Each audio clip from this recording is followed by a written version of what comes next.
I not sorry.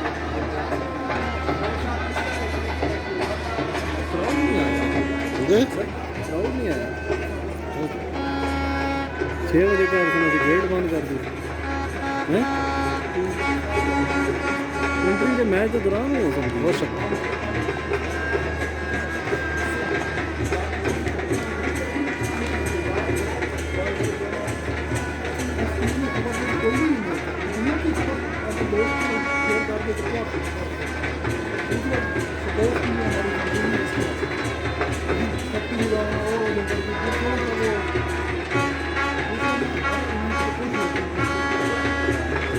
फिर ये होता है कि दोस्तों को